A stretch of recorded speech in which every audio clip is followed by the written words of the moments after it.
Hey guys, in today's video I'm going to be breaking down a pretty good round for me and my team. I was playing Blitz and you can see my teammates' operator choices on the screen right now. I'm going to be calling out the movements I made, the strats I was thinking about, and ultimately how we got the win. Actually, I'm going to blow the drop down in this room that I'm going into now. Let me take point. I've been. Oh yeah. Where's the camera in garage? I'm good. Where's the one? In garage it's top left as you enter through the... just look up by the catwalks. Chunker's in the objective on his own. So this is the map Clubhouse and we just entered from the tunnel. As you saw there, I told Thatcher to get behind me and let me take points. You should always do this as a shield to ensure that you're absorbing fire from the front and you're putting your more valuable operators like Thatcher, Thermite, etc. out of danger. However, now I have to do a pretty dangerous check. You can see the doorway in front of me that I'm about to come through, and there are two more doorways that you can see in this frame. The doorway on the right is barricaded and the doorway to the left is open. There's also a place that operators can sit to the left and much more places they can sit to the right, not including the drop down on the floor above. The door on the right that is barricaded, I know is clear and I can't be shot through there unless it's Pulse, and I don't believe they have a Pulse, nobody's called him. On the door opposite that's open, you can see that George is actually up there in garage, which I would presume it's clear. So that means I have to check my left, and more presumably where people would be, my right. Another reason why this is a dangerous check is not only because of the doorways in front of me and the angles I have to clear when I go in, it's because the door I'm about to push through creates a fatal funnel. The operators that may be inside already know that I will be coming probably from this door, seeing as they've left it open. So that basically bears all of their fire down onto me. Even though I have a shield, a fatal funnel is not good. You're pretty much trapped. You either have to go forward or back. You can't move to the side. You can't get much cover. It's a pretty dangerous kill hole, and because Thatcher is behind me, it's going to be hard to move backwards. So I'm pretty much trapped if I get caught here. And then he just shot my camera. Doorway's open. I'm checking the left. Left seems clear. Can't see anything right either. Can you push into bar at all? There's a guy right. There's a guy right here. So I made a pretty big mistake on this check. I checked left, then checked right, and then as I moved deeper into the room, I checked left again, putting my back to, as you can see, the wide expanse of the room to the right.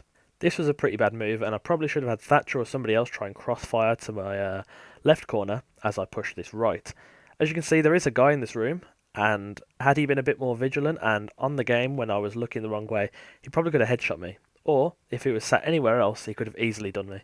Now you'll notice that when I spot him, the first thing I do is shout out. The order of protocol that you want to run through when you find somebody in a room and you're not expecting them is shout them out, then mark them, and then details. So as you can see, I shouted out guy on the right, so that Thatcher knows not to come in, so he's not put in a risky situation. I then put the mark directly on the guy so Thatcher can get an idea of where he is. I would have fed Thatcher some more details, but I thought that this guy he didn't really need describing.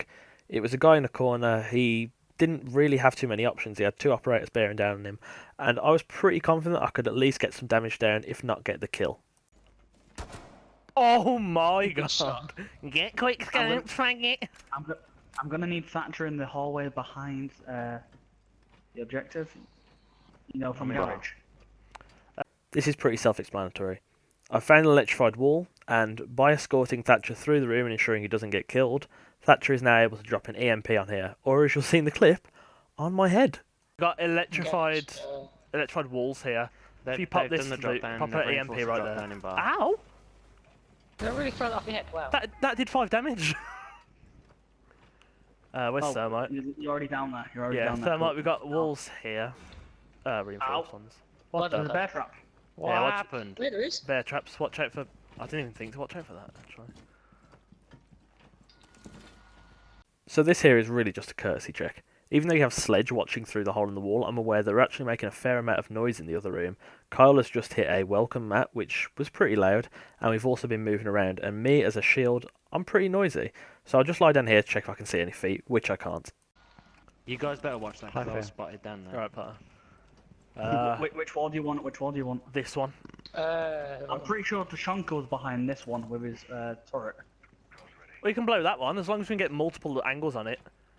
Alright, tell me when you're doing it. If you want to hug like this, if you want to hug here, Kyle, then I'll hug this side. Okay. So as you can see, I was doing regular checks, looking around, making sure there was nobody there, and lo and behold, I look around and there's somebody there. I followed the protocol of letting Kyle know, and then I crouched down to make sure my knees couldn't be hit.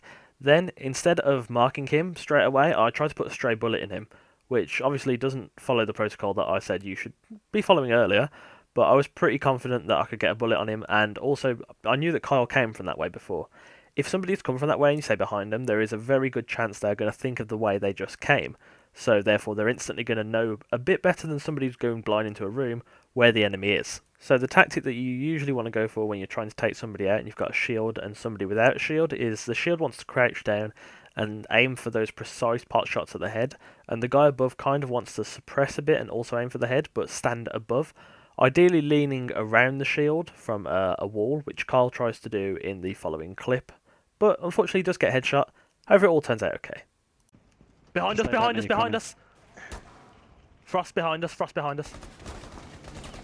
Engage over me, engage over me. Nah. Oh shit. She's killed me. Because, yeah, she was taking pot shots Still here, at me. still here, still here. Over your shoulder. I hit her. I've got her, got her. Yeah, Right. but Theo can't blow it because I'm dead. I can't blow the charge, fuck. Okay, the second door to my right is. Watch it, the shit under there. The second door to my right is cascaded as we're well. now a bit difficult for stuff. Would you like me to yeah, pop destroy it, this? pop it. Get it from different angles. So with Thermite dead, we now have no way to breach the wall next to Tachanka. We have a pretty good idea that he's in the objective and where he is because of how Kyle called him, and he also spotted him on drone, which was pretty good. So here we have a sledge, which is a benefit of having two breachers. However, this is only a cascade and pretty easily take it out with a breaching charge, or if you were that determined, 12 hits. So we've moved over to this cascade now, which is pretty much one of our only entries into the room, apart from the room to the west that George has just scouted. So this is where really knowing your team and knowing each other well comes into play. We all kind of know what we want from this situation without actually saying anything. I'm crouched behind this wall, so I've got good cover. I can even stand up and shoot, although I stay crouched due to basically force of habit. Potter is down to my right in the frame, as you can see. He knows that I want this door sledged. He does ask if I want it, just for courtesy, but he knows I want it sledged. He knows he wants to sledge it. And then we've got George down on the far western side of the corridor that's checking the other room to make sure nobody comes out. Crossfire on it, crossfire on it. Right. So earlier when Kyle called Tachanka's position, I had a pretty good idea of where he'd be sitting and where he'd be looking. By opening the doors, it's confirmed my suspicion that he'll be bearing down on the double doors with his machine gun, and hopefully trying to keep suppressing fire there. That means that there is most likely also a guy behind the bar section to his left, and then also a guy in drop-down room. If the guy isn't behind the bar, he's probably with the other guy in drop-down room, or he's pushing George at the moment. Now, what happens when fighting Tachanka when you've got a shield is, it's pretty interesting actually. It's a change from fighting other operators. It's a pretty interesting game of cat and mouse. Tachanka's going to slowly fire his machine gun at me in bursts, and I'm going to occasionally go for those quick-scope headshots with the pistol. This is pretty much the only way we can have this engagement unless I want to close the distance, which would be a viable strategy if he was on his own. However, he's not on his own, and I know he's probably going to have people got crossfire on the left of him, so my right.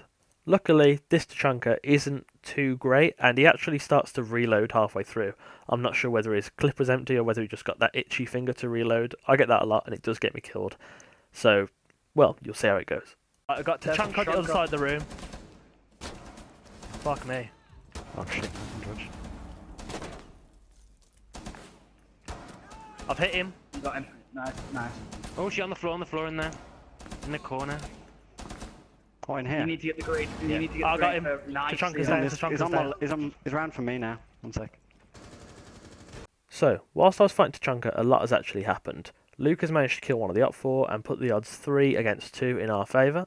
However, both George and, in this frame, Potter have been downed and subsequently killed by the Castle, who I can tell by the kill feed has a shotgun. At this point, I don't know where Luke is. In fact, I don't even know he's alive. So in my mind, it's still 1v1. However, I can work out from Potter's downed icon exactly where Castle is and where he's going. Castle must be in the room in front of me where the drop down from bar goes. George was at the western side of the corridor, which is to my right, and he got killed. And then from Potter's downed icon, I can see he's literally just in this instance gone down in that room. This falls in well with my previous idea that Castle and the unidentified operator must be in the room to the left of Tachanka's previous position. This would make sense as Tachanka wasn't watching his left, it was only watching his front. Thus, he must have somebody else covering his flank. Oh, fucking I got so outplayed. For the mats, for the mats. Fucking what's He's coming there you towards go, you. Castle. So the situation is coming to a head here. Castle has jumped over the deployable shield from the drop-down room into the hostage room, and now it's me versus him with the hostage between us. Castle has both the movement and the weapon advantage here. His shotgun can easily do massive damage to me. I'm already at 82 health, and I only have a shield and a pistol. I'm making the pretty stupid mistake in this frame of putting my shield down to put continuous fire on him. This might do a bit of chit damage, but unless I get a lucky headshot, it's probably going to get me killed. When you're a shield operator, you want to keep your shield in front of you at all times until you can at least confirm that you're going to get the kill. What I should have done in retrospect is get as close to him as possible, but just out of melee range so he can't stun me, flash him, and then try and either walk around him and shoot him, or hit him with a shield. Got a shotgun, yeah. So as you can see here, Castle has just ducked behind the altar at the end of the table. This makes me think he's probably low on ammo, but if you look at my ammo count, I am as well. After that spray, which I really shouldn't have done, I've put myself in a really disadvantageous position of either having to put my shield to the side to reload, leave the room, or try and take him on with only 8 bullets. Fortunately though, Luke swoops in, saves the day, and wins the round. I hope you've enjoyed this video, and I'd love to know if you've actually learned something from it. I really enjoyed making it, and it was a pretty clean round as things go. Thank you very much for watching, see you in the next one. Time again, boy. Who's that next? Luke can finish off it quite easily. Yeah, there you go. Nice! Good round, good round.